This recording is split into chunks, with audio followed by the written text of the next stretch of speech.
Bismillahirrahmanirrahim. Assalamualaikum warahmatullahi wabarakatuh. Waalaikumsalam warahmatullahi wabarakatuh. Alhamdulillahirabbil alamin. Jamaah Majelis Taklim Al-Hikam yang dirahmati Allah Subhanahu wa taala.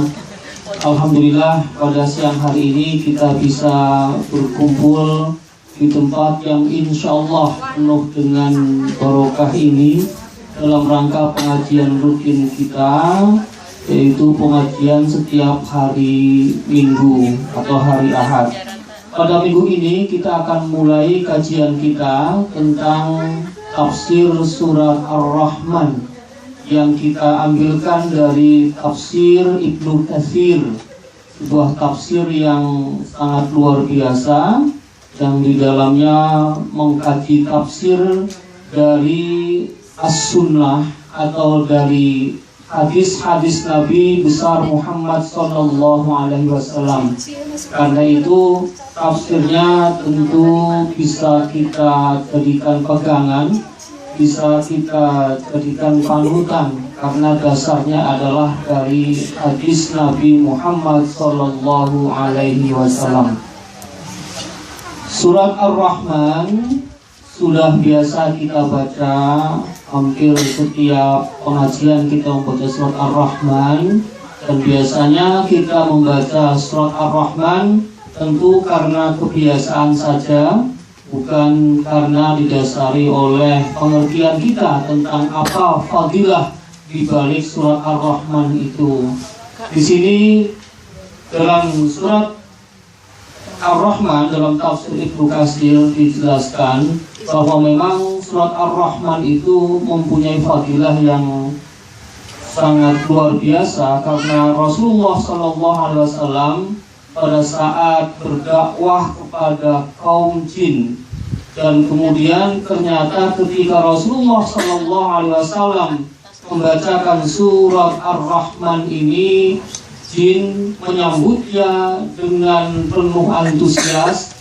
Bahkan mereka berjanji akan senantiasa bersyukur kepada Allah Subhanahu wa taala. Kaum jin mengatakan bahwa tidak ada satu hal pun yang akan dilupakan oleh jin tentang nikmat-nikmat Allah Subhanahu wa taala itu. Dalam hal ini hadisnya dikatakan waqala Abu Isa At-Tirmidzi, yang diriwayatkan dari Abu Isa At-Tirmidzi. Dan dalam hadis ini qala kharaja Rasulullah sallallahu alaihi wasallam, Rasulullah sallallahu alaihi wasallam keluar atau menemui para sahabatnya, ala ashabihi fa qara'a alaihim, dan kemudian Rasulullah sallallahu alaihi wasallam membacakan kepada para sahabat itu suratul Rahman, ya, surat Ar-Rahman, min awwaliha ila akhiriha, dari awal hingga akhirnya. Fasakatu, kemudian para sahabat begitu hening mendengarkan bacaan surat Ar-Rahman yang dibaca oleh baginda Rasulullah sallallahu alaihi wasallam. Jadi ketika Rasul membaca surat Ar-Rahman, para sahabat Nabi begitu sahdu, ya, mendengarkannya, begitu terharu, karena memang surat Ar-Rahman ini mempunyai nada yang sangat indah, ya, kalau kita baca, dan memang itu bagian dari keindahan Al-Quran. Nah, kemudian di sini dikatakan fasakatu, para sahabat terdiam karena mendengarkan bacaan Rasulullah sallallahu alaihi wasallam. Faqala laqad, kemudian Rasulullah sallallahu alaihi wasallam bersabda, qara'tuha 'alal jin lailatal jin, saya telah membacakan surat ini atau surat Ar-Rahman ini lailatal jin, menuju ke tempatnya jin, masuk ke alam jin, ya. Nah, di sanalah Rasul berdakwah. Kuntu kullama ataitu ala qalihi fa bi ayyi ala'i rabbikuma tukadziban. Dan pada saat sampai pada firman Allah yang berbunyi fa bi ayyi ala'i rabbikuma tukadziban, yang artinya pada nikmat-nikmat Allah yang manakah yang akan kamu dustakan? Qalu, para jin berkata, la bi syai'in min ni'amika rabbana nukadzibu falakal hamdu. Jadi pada saat Rasulullah membacakan surat Ar-Rahman dan Rasul membaca fa bi ayyi ala'i rabbikuma tukadziban, para jin mengatakan bahwa wahai Rasulullah, tidak ada satu nikmat pun yang datang dari Allah Subhanahu wa taala yang kami dustakan.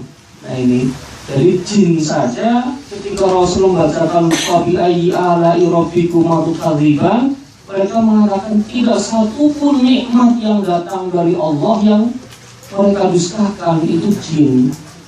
Nah kita sebagai manusia yang tentu merupakan makhluk yang lebih istimewa, yang lebih mulia dari jin, kira-kira berani tidak Bu mengatakan bahwa kita ini tidak mendustakan satu pun dari nikmat Allah Subhanahu wa taala.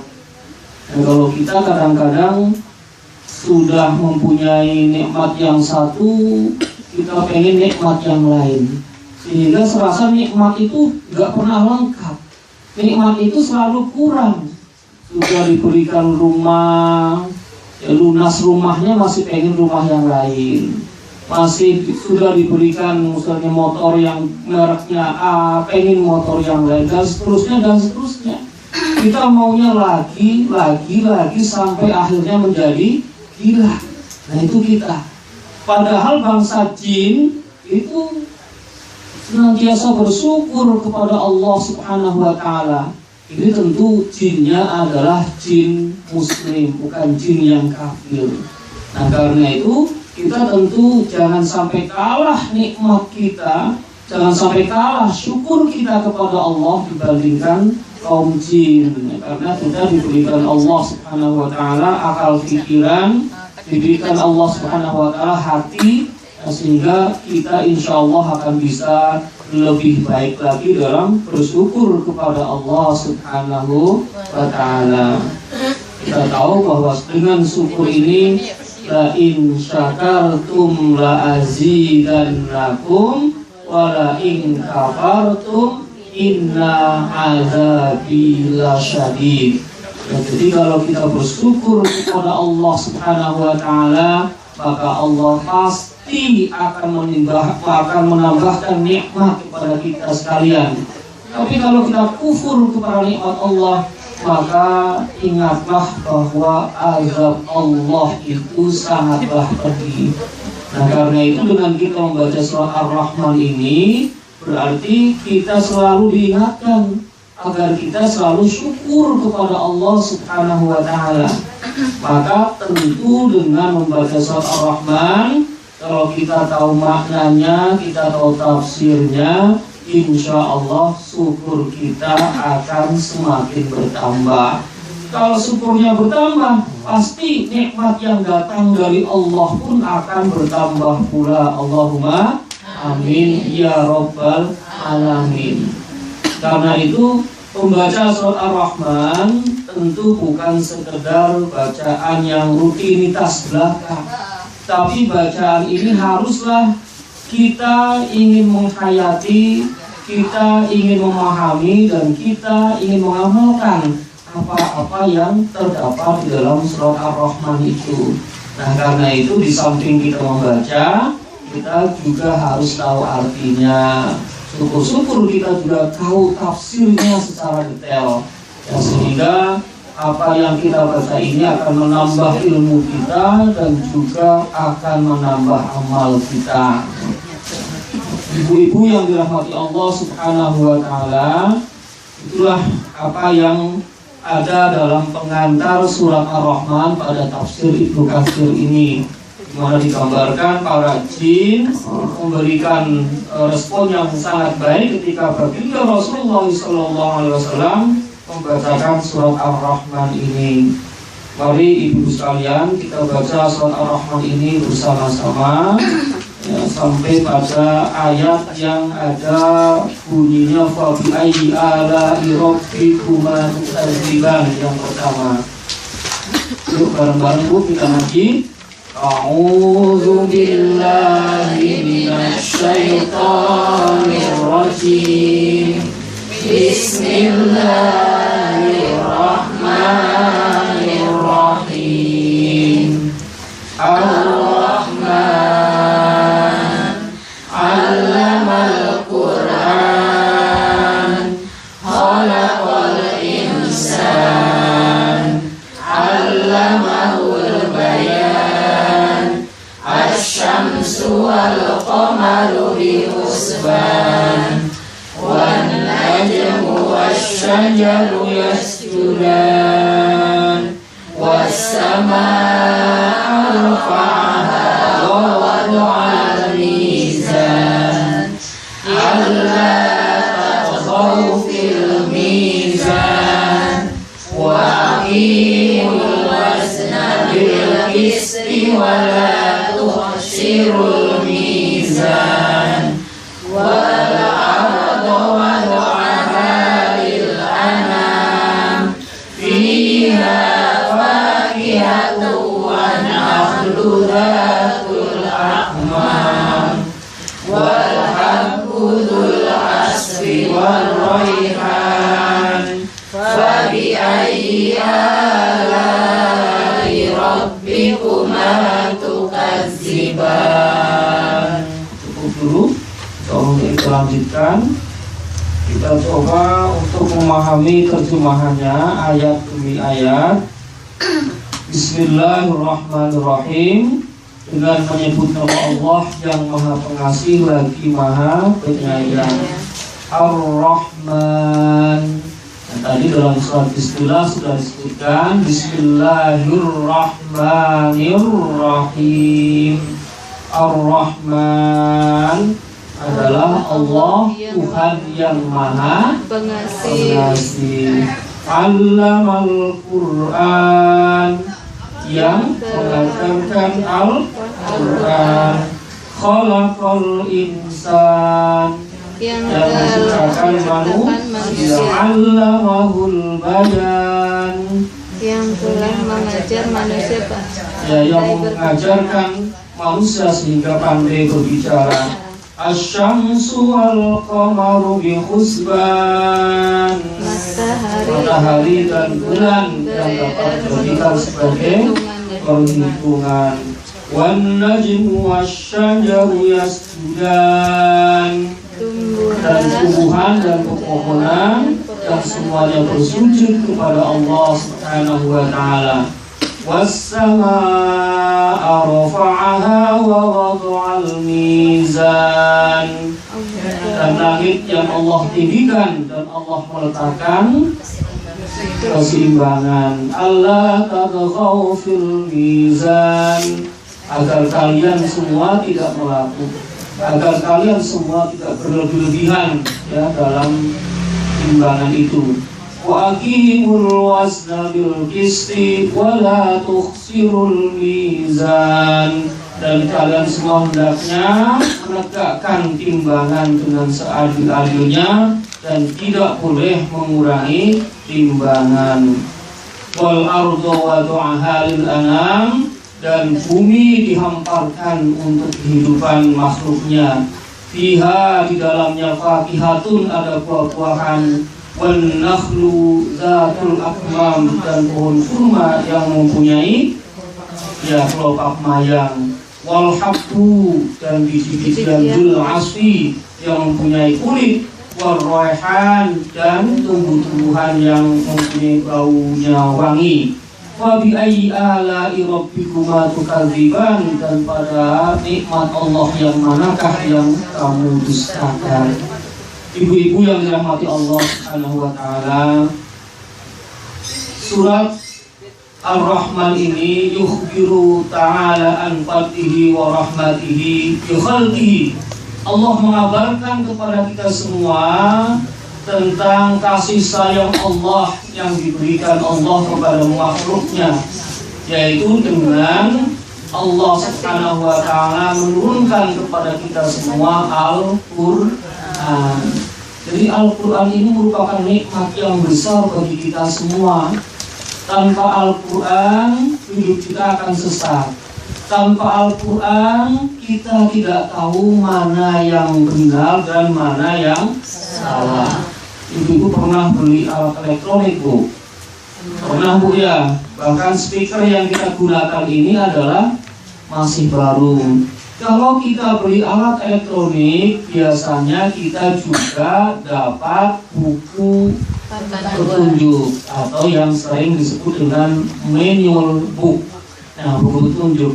Buku petunjuk itu adalah buku bagaimana cara menggunakan alat elektronik supaya dapat digunakan dengan baik dan tidak cepat rusak. Nah, manusia sebagai makhluk Allah di muka bumi ini, maka agar manusia hidupnya lurus, manusia tidak tersesat dan bisa kembali ke jalan Allah masuk surga, manusia juga harus hidup mengikuti manual booknya, buku petunjuknya, yaitu Al-Quran. Karena itu dikatakan di sini Al-Quran merupakan nikmat yang sangat besar yang diturunkan Allah kepada umat manusia. Nah, karena itu kalau kita nggak mau belajar Quran, ya berarti kita tidak mau mendapatkan nikmat dan rahmat dari Allah Subhanahu wa Ta'ala.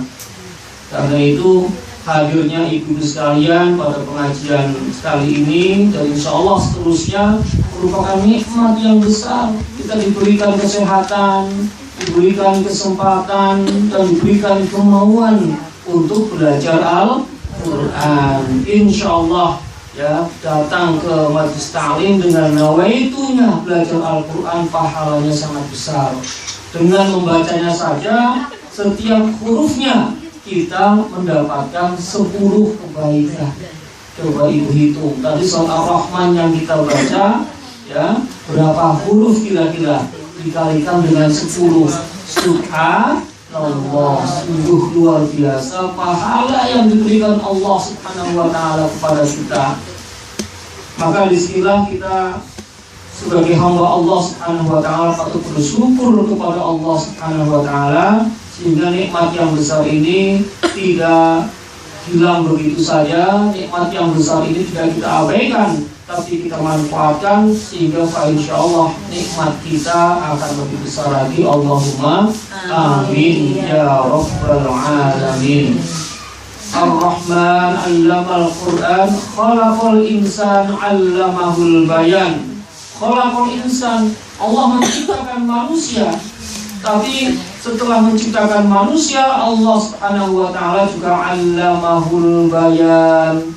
Allah mengajarkan kepada manusia al-bayan. Nah, al-bayan itu apa? Kalau secara bahasa, al-bayan itu adalah penjelasan. Tetapi dalam hal ini, menurut para ahli tafsir, qala al-Hasan, yakni an-nutku adalah bicara. Jadi Allah Subhanahu wa Ta'ala memberikan nikmat yang besar kepada manusia berupa pandai bicara atau pandai berbicara. Pandai bicara dengan pandai berbicara tidak lain soalnya. Banyak orang pandai bicara, ya, tapi sedikit orang yang pandai berbicara. Kalau pandai bicara, misalnya cap sana sini, ya, berbicara apa saja oke. Tapi orang yang berbicara dengan baik, dengan tertib, dengan teratur, apalagi yang sesuai dengan tuntunan Al-Quran, ini yang sedikit. Karena itu Allah Subhanahu wa Ta'ala mengajarkan kita al-bayan, kemampuan kita untuk bicara, tentu juga untuk berpikir. Ini harus kita manfaatkan dengan sebaik-baiknya untuk bisa memahami Al-Quran.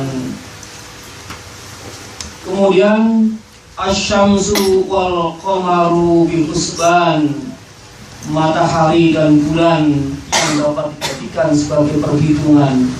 Ini Allah Subhanahu wa Ta'ala ngajak kita, Bu, untuk memikirkan tentang alam semesta. Tiap hari kita melihat matahari terbit. Kalau keadaannya terang, tidak sedang berawan, Tapi kita nggak pernah memikirkan bahwa terbitnya matahari itu membawa nikmat yang sangat besar. Kalaulah tidak ada matahari, tentu kehidupan kita akan sangat merepotkan, kehidupan kita akan susah. Yang musim hujan berhari-hari saja kita ngedumel semua. Yang jemur pakaian nggak kering-kering, jemur baju nggak kering-kering. Nah, maka terbitnya matahari ini merupakan nikmat yang sangat besar, karena dengan terbit matahari tumbuh-tumbuhan bisa hidup, yang mereka bisa melakukan proses membuat makanan sehingga juga nanti bisa dimakan oleh umat manusia. Seolah-olah hal biasa, tiap pagi kita melihat matahari terbit, tapi kita nggak memikirkan bahwa terbitnya matahari ini merupakan salah satu tanda-tanda kekuasaan Allah Subhanahu wa Ta'ala, juga merupakan nikmat yang besar yang diberikan Allah Subhanahu wa Ta'ala kepada kita semua. Nah, inilah kita disuruh berpikir. Dan ternyata matahari dan bulan itu mereka semua ada di tempat edarnya masing-masing, beredar menurut ketentuannya masing-masing, tidak pernah balapan, dan insya Allah selama belum kiamat tidak akan tubrukan. Ya, ini luar biasa, Bu. Jadi matahari dan bulan di atas itu pada tempat edarnya masing-masing, di mana matahari sebagai pusatnya, kemudian bumi dan bulan itu masing-masing berputar pada porosnya, dan bersama-sama dengan bulan juga berkeliling mengelilingi matahari. Dulu waktu masih SD atau mungkin SMP, Bu pernah belajar fisika atau belajar tentang angkasa luar atau ruang angkasa. Itu ternyata matahari sebagai pusat, kemudian bumi juga berputar pada porosnya, rembulan berputar pada porosnya sambil mengelilingi bumi, dan bersama-sama bumi mengelilingi matahari. Ini yang dinamakan dengan revolusi. Nah, itu luar biasa. Kalau kita melihat itu dengan penuh penjiwaan, penuh penghayatan akan kekuasaan Allah Subhanahu wa Ta'ala, maka tiada kata yang patut kita ucapkan kecuali kata-kata Subhanallah, Sufi Allah, ya Allah. Itu hebatnya alam semesta ini sebagai tanda kekuasaan. Karena itu, supaya iman kita bertambah, kita harus melakukan tadabbur. Tadabbur itu artinya kita memikirkan alam semesta ini. Coba dalam sehari-hari jangan mikirin dapur mulu, Bu. Jangan mikirin ongkosnya anak sekolah mulu, Bu. Sekali-kali kita memikirkan alam semesta ini. Supaya apa? Supaya iman kita bertambah. Betapa agungnya Allah, betapa hebatnya alam semesta yang besar ini berada pada satu hukum yang tidak pernah berubah. Nah, itulah karena itu maka Allah Subhanahu wa Ta'ala mengingatkan kita, fa bi ayyi ala'i rabbikuma tukadziban. Pada nikmat Allah yang mana yang bisa kamu dustakan? Semiskin-miskin orang ketika dia hidup, maka dia masih menghirup oksigen dengan gratis. Ya, ini kalau diukur dengan oksigen yang digunakan oleh orang sakit di rumah sakit yang menggunakan tabung. Nah, ini luar biasa. Kita diberi Allah gratis. Nah, kalau kita nggak bersyukur, ya kita berarti mengingkari nikmat dari Allah Subhanahu wa Ta'ala, alias kufur nikmat. Na'udzubillahi min dzalik.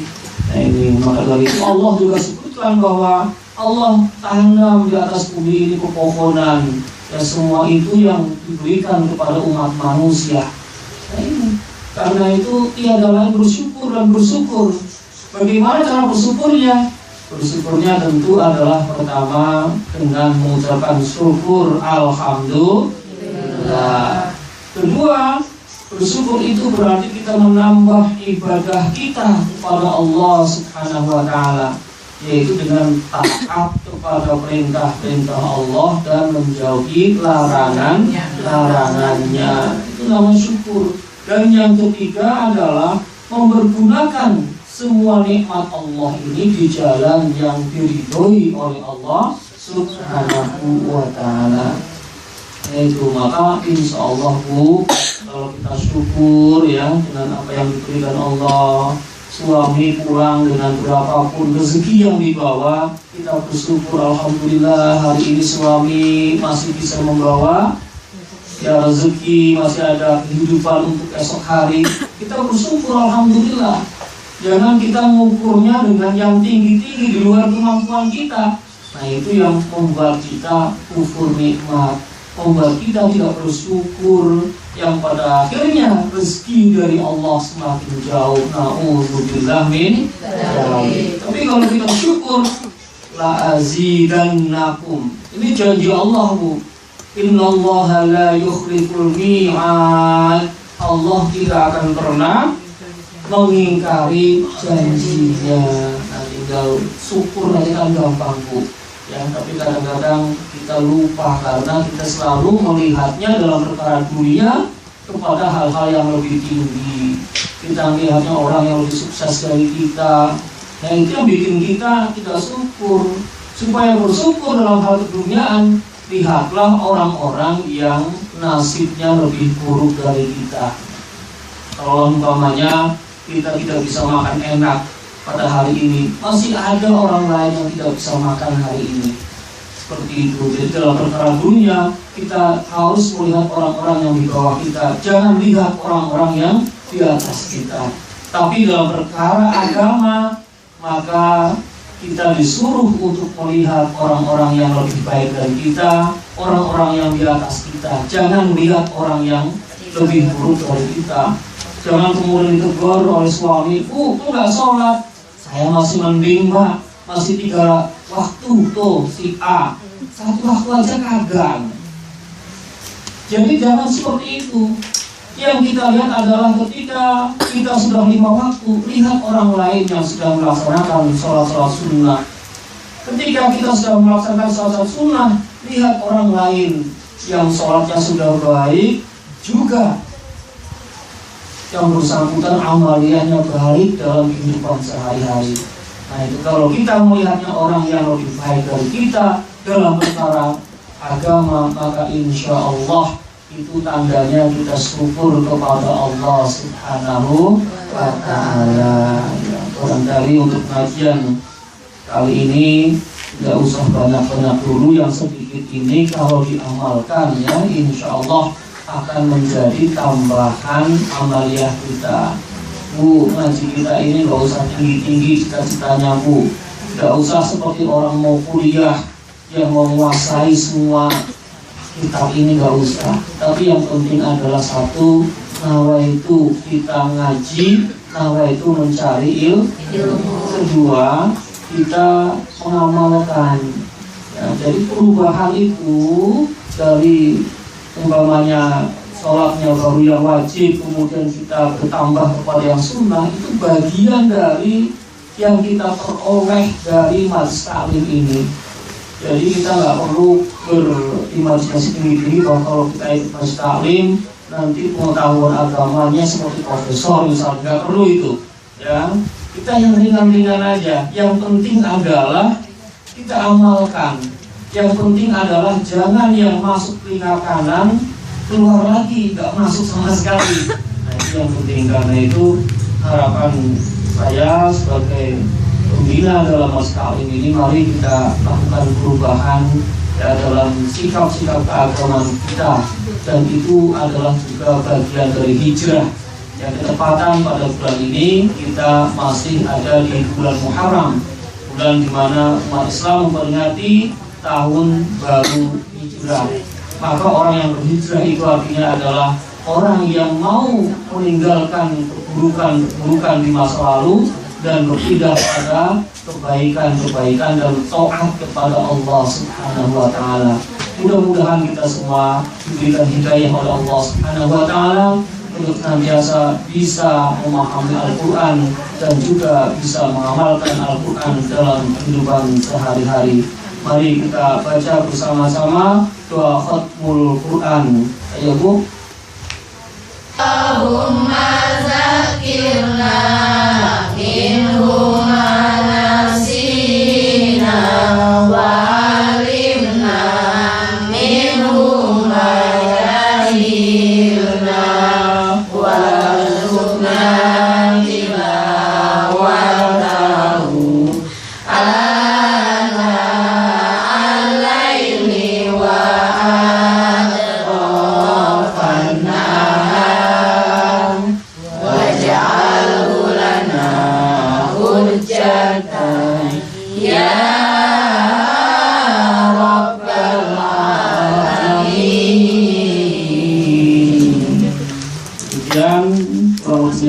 maaf yang sebesar-besarnya. Insyaallah akan kita lanjutkan pada pertemuan yang akan datang. Assalamualaikum warahmatullahi wabarakatuh.